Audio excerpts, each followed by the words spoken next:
Hey there, my name's Robin. I'm 36 years old. I'm a single mother to my beautiful son, Luke. I wasn't always a single mother as I was married to my husband, Gabe. Gabe and I ended up breaking up because he showed me his true colors, and I decided that Luke was my first priority and not my relationship, so I left him. Let me start from the beginning. I met Gabe through a dating app.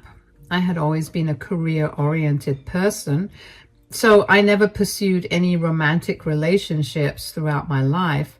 When I was finally at a place where I was comfortable with my career, I began to want a romantic relationship. So I got onto a few dating apps and I ended up finding Gabe.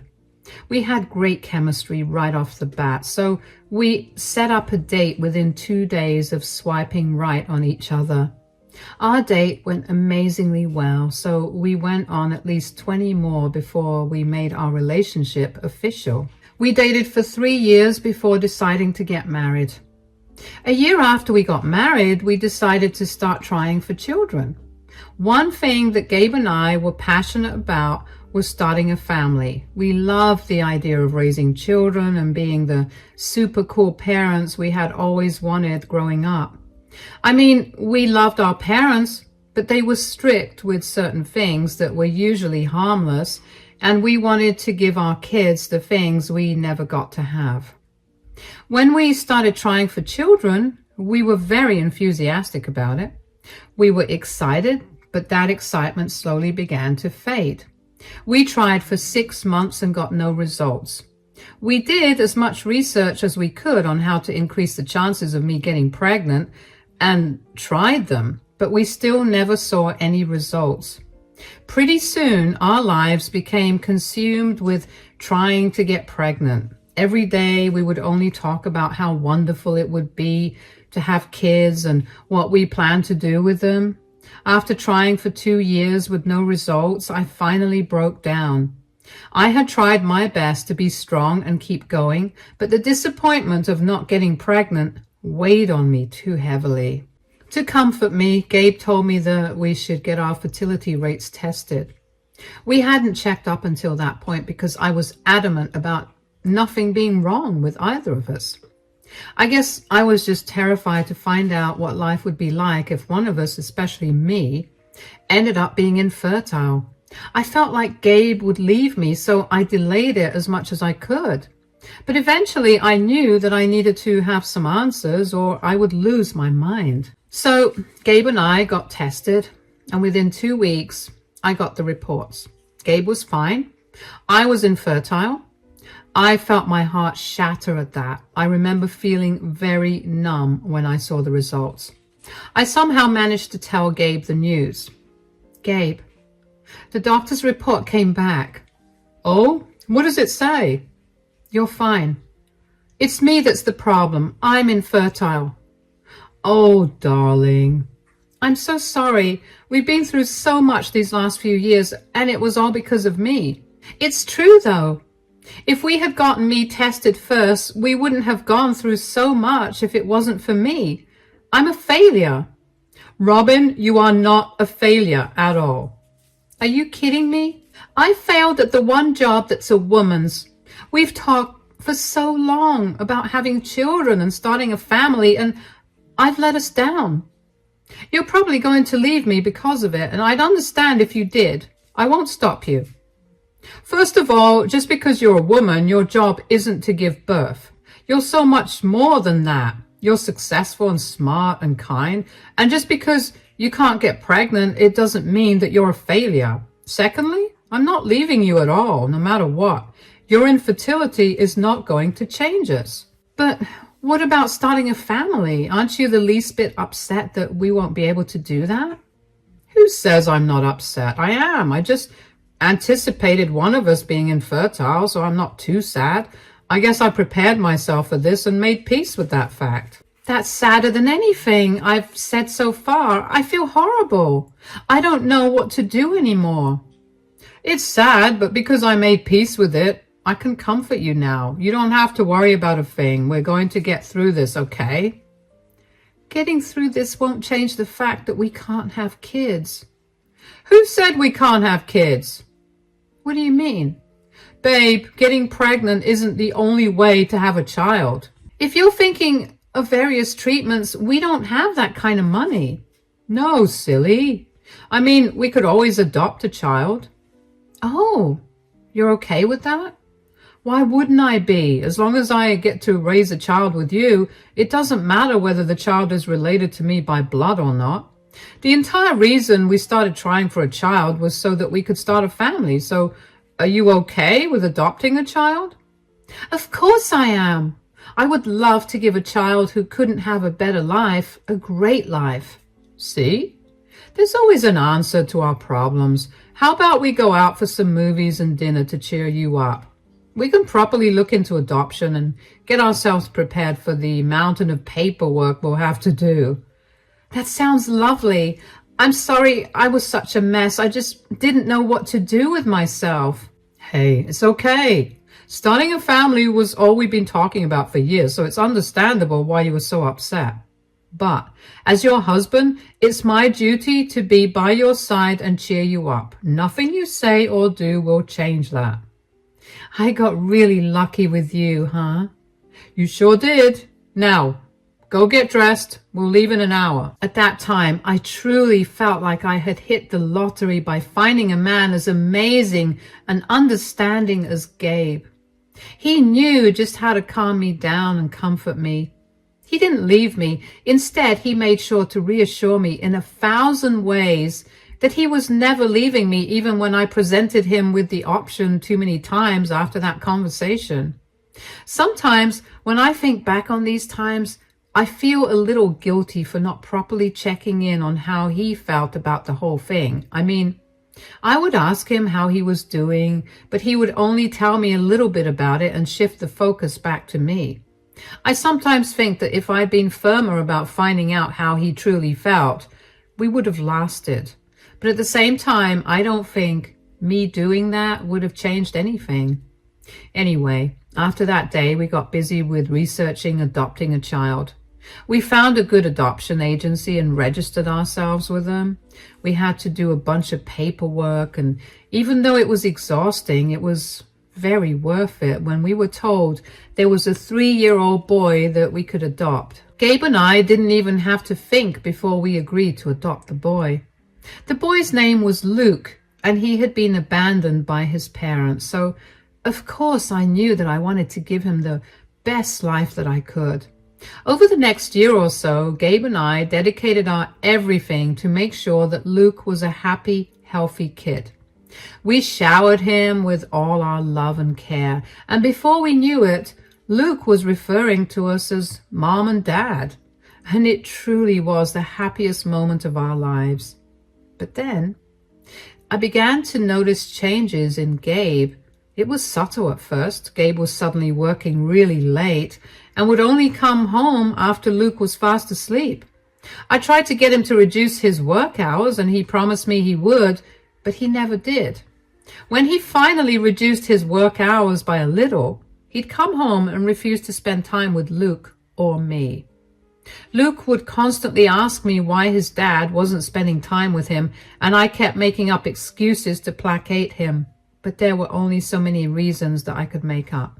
I was also exhausted from having to do all the housework and the childcare. So one day, after Gabe came back home from work, I confronted him.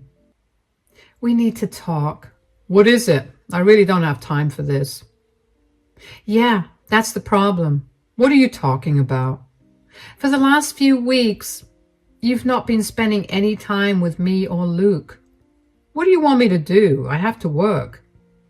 I'm a working parent too. You still don't see me ignoring you or Luke.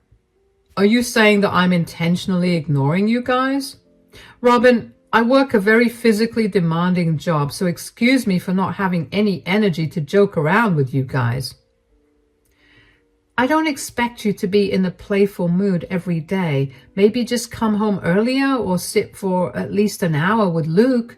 He's been asking about you a lot, and he's been really sad that you aren't here. I'm trying really hard to juggle a lot of things here.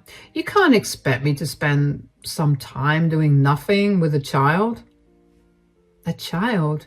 He's our son. It's your duty as a father to spend some time with him. I know that, but he's still a child and children need a lot of attention. I can't give him that when I'm so exhausted every single day. Why don't you understand? Do you think it isn't upsetting me that I'm not spending any time with my son? I want to, but I really just don't have the energy to. Stop making me seem like I'm some monster.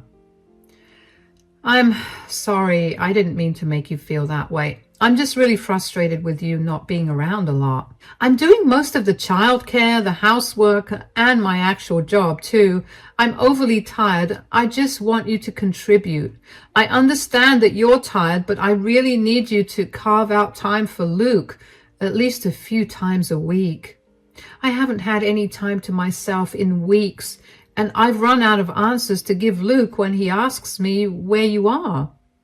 I'm sorry for lashing out at you two. I know it's not easy raising a child all by yourself, and I'm sorry I'm making you do all that.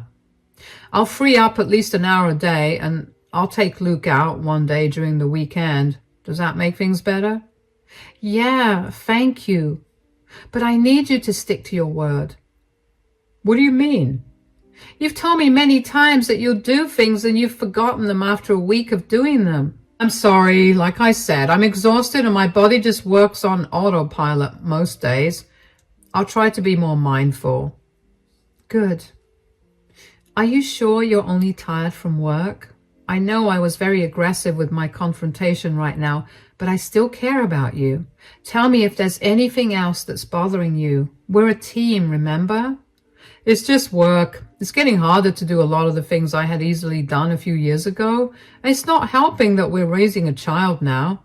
I mean, I keep trying my best to be mindful and careful because I want Luke to grow up to be a good person. I don't want to mess him up in any way, but I'm already doing it. Hey, you're not going to mess him up in any way. You just need to be around a little more. And you will from now on. We'll get through this together, okay? Yeah, I'll go spend some time with Luke right now and then I'll head to bed. I thought that would have been the end of it, but Gabe did what he always did. He listened to what I said for a week and then reverted to not spending time with Luke and me again. I brought this up with him 2 more times and he did the same thing both times. Eventually, I gave up. I decided to just roll with it. I did my best to take care of Luke on my own and focus on my other responsibilities. Gabe would sometimes spend time with us, but most times he wouldn't. Luke also got used to his dad not being around much. On the bright side, Luke and I got very close and I was his favorite parent. My relationship with Gabe was also taking a hit because of his absence. We went from spending every evening together to him only coming home way after I'd fallen asleep. When I'd leave for work, he'd be fast asleep. We barely spoke unless it was concerning financial matters. I tried to get him to spend time with me, but he was always busy. I couldn't help but feel like there was something that Gabe was hiding from me. It was a gut feeling, but I couldn't quite place what the issue was.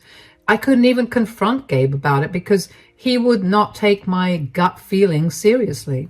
One day, I had a terrible day at work, and when I got back home, I noticed Gabe's car in the driveway. I thought that day was going to be one of the days where he was in a good mood and that we'd get to spend some family time together. So I walked into the house, happy about it. I'm back home. Today was exhausting. In the living room. Ugh, I just need to take a hot shower right now. And, oh, who's this? Robin, this is Leah. She's going to be the mother of my child. What? What do you mean? I've been seeing Leah for over a year now and she got pregnant now, so I'm going to be living with her. Excuse me? You've been cheating on me? And this is how you choose to tell me? Would you rather I just walk out without having said anything? That would have been significantly better than this. You were right, Gabe. She is crazy. Why did you cheat on me, Gabe? What did I do to you for you to cheat on me? Isn't it obvious? You couldn't give me a kid of my own. Are you serious? What happened to you being understanding and wanting to stay by my side no matter what? What about Luke? Are you going to abandon him? Just like that? I tried my best to make peace with the fact that Luke was not my actual son, but I couldn't. It's just not the same as having my own child. Hold on. Is this the reason you've been ignoring Luke for the last 8 months, because you were busy getting another woman pregnant and planning to leave him? That's a crude way to put it, but technically, yes. Why did you even stay for so long if you were planning to leave us? I wanted a family and you two were just there. But now that I'm going to have a baby, who's my own, I don't need you anymore. So you're just leaving us, like that? Did we really mean nothing to you? You were the one who told me that just because I was infertile, it wouldn't change us. What did you expect me to say? You were the woman I loved at that time, and I didn't like seeing you upset. I said whatever I could to get you to stop crying. Why didn't you just tell me you were not okay with me being infertile? Why did you have to lead me on like this? Do you know how hurtful this is? My God, how pathetic can you be? Your man found a real woman and he's leaving with me. Stop asking so many questions and just make peace with it. Who even are you to speak to me like this? I'm the woman who's giving Gabe a child in a month, something you could never do. Come on, babe, let's go. Robin, I'll need you to leave the house within a month. I'll see you then. Gabe and Leah left the house after that, and I felt numb. I felt like I was in some horrible nightmare. Never in a million years did I ever expect this from Gabe. He had always been the sweetest person, always vouched for us as a couple. I had heard many horror stories of husbands changing after they found out that their wives were infertile, but I never expected to be a part of that. Gabe had promised me that we were never going to change after all. I don't really remember much of the next few days. My body functioned on autopilot. Luke could tell something was wrong too, but I did my best to make him feel like everything was all right. Eventually, I guess my brain finally registered that Gabe was gone and that our relationship was over, and I had a really bad breakdown. I called my parents because I couldn't stop crying and I didn't know what to do with myself. They rushed over and comforted me. They helped take care of Luke while I processed all my emotions. They were really angry that Gabe did something so horrible, not only to me, but also to Luke. They stayed with me for 2 weeks and helped me pack everything up. When I was doing a little better, I sat Luke down and gently explained to him that Gabe would no longer be a part of our lives. Luke kept asking why, but I had no answer to give him. I ended up telling him that his dad had to leave to visit someone and wouldn't be back. Luke did not like that answer, but accepted it. My mom and dad did their best to be there for Luke as well, because they didn't want him to feel like his dad was not there. I don't know how, but the month had finally come to an end, and my mom left to go back to her place so that she could prepare Luke's and my room, and my dad went to work. Luke and I were alone for the first time in a long while, and it was upsetting, but I powered through. I finished packing up the last of our things, and then I heard the doorbell ring. I checked the camera and saw that it was Gabe. I quickly put Luke in his room and told him to stay there. I walked downstairs and opened the door. You didn't have to come here to get us out of the house. Luke and I are leaving in an hour or so. We're waiting for my dad to come and pick us up after he's done with work. I didn't come here to kick you out. Why are you crying? My life has turned into a nightmare. I don't really care, Gabe. If you haven't come here to kick us out, then I have nothing to talk to you about. I'm going to Luke's room and wait there till my dad comes. Leah's baby wasn't mine. What? The baby had a different complexion than me. She tried to pass it off as a genetic thing from her family, but I made her do a DNA test on the baby, and it wasn't mine. Oh, wow. Why are you laughing? Did you not feel sorry for me at all? My entire life has turned upside down. Why would I feel sorry for you? You were the one who cheated on me, who let his affair partner insult me, who promised to stay by my side and accept me, but quickly turned around and left me for another woman who could bear him a child, who abandoned the child that he adopted to have a child that had his blood. There's absolutely no reason to feel sorry for you at all. You deserve everything that's happening to you. I know I messed up really bad. I just can't seem to understand why Leah would lie to me. Probably because she saw that you have money and she wanted that. I was really wrong about her, Robin. I'm so sorry that I left you for her. Is there any way that we could go back to being a family again? You're kidding, right? No, I really am sorry. I abandoned my wife and my son because I was selfish. I was hurting, and instead of talking to you about it, I let it come out in ugly ways. I'm so sorry. Please take me back. I miss you guys so much every day. It took a lot of guts for me to come here today, so please consider taking me back. Gabe, do you realize how messed up what you did was? You comforted me when I felt like a failure for not being able to bear children. You told me that you would stick by me no matter what. I gave you the option to leave me many times, but you were adamant about staying. You stuck with me through the whole process of adoption and spent 2 entire years with Luke before you decided that you wanted a son that was biologically yours. Forget about how I felt, but did you really not think about how your actions would impact Luke? I didn't. Ever since you left, Luke has been depressed. He kept asking me if he was the reason you left. It did not help that you ignored him for months before you left. He may be a child, but he's very observant. I've done my best to tell him that he was not the reason. But do you know how heartbreaking it is to hear a child ask that? I know, I messed up big time. Will you please let me just talk to Luke and make things right with him? I don't want you anywhere near Luke anymore. What? But I'm legally his dad, too. That's being taken care of right now. I've arranged to have your name removed as Luke's father. What? Luke was referred to a child psychologist to deal with his feelings, and the psychologist told me that it was imperative that I only introduce you back into Luke's life if I was sure you were going to stay in his life. I don't think you will. I don't want my son struggling anymore. I want to stay. I promise. Please take me back.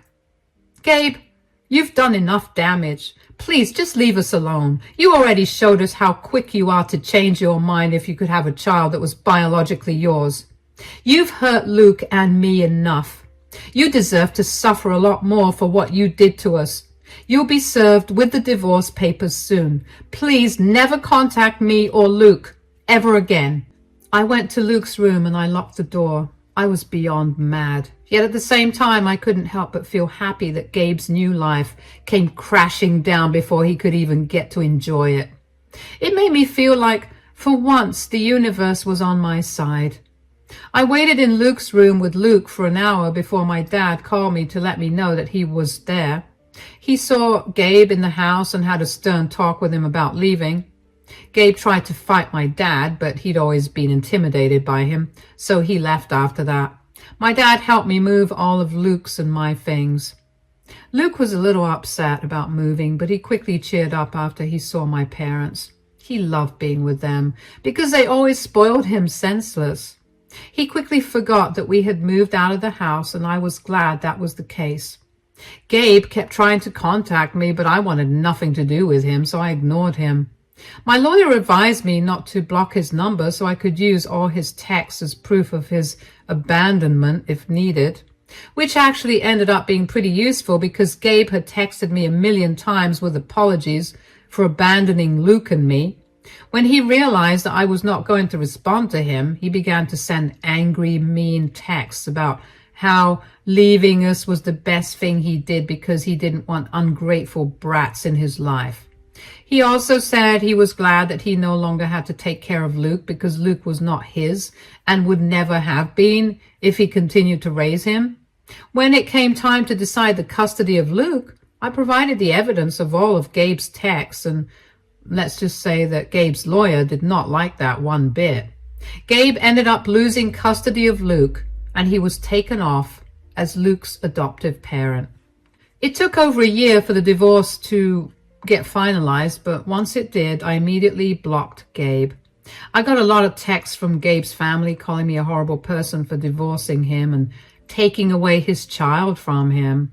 I didn't respond to those texts at first, but as more and more of those texts poured in, I realized that Gabe had not told any of them the reason for the divorce or what he'd done, so I put them all in a text group and told them about what Gabe had done. I showed them the text that he'd sent me in which he admitted to leaving me for another woman who could give him his own children, and then regretting it, along with the texts of him calling Luke and me all sorts of vile things.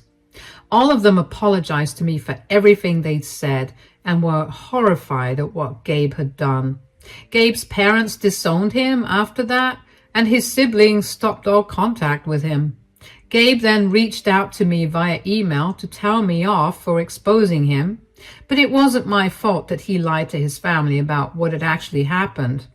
I only told them the truth when they started attacking me.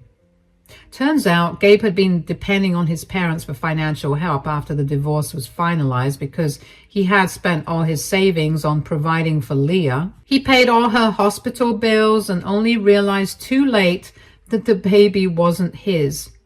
He then had to shell out more money to pay for his divorce lawyer.